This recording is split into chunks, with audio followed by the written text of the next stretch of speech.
vous prenez depuis 2017, on va pas prendre depuis 20 ans, les affaires qui ont été judiciarisées de terrorisme d'extrême droite, ça fait à peu près une centaine de mises en cause.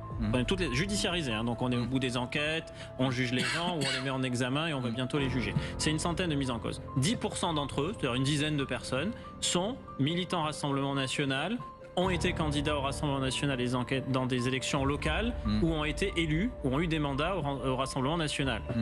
C'est des affaires de quelle nature? Terroristes d'extrême droite. L'AFO, qui est l'Action des Forces Opérationnelles, qui est une organisation d'extrême droite qui visait notamment à empoisonner les produits halal dans les supermarchés en injectant des raticides.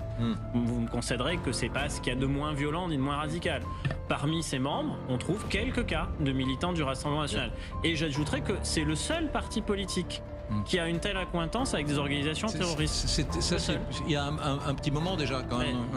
Quand Marine Le Pen demande depuis 2017, c'est pas non plus la préhistoire. Donc LFI certes a un record, c'est d'avoir fait d'un fichier S un parlementaire. Il n'y a aucun parti politique qui a fait ça, je le reconnais très volontiers.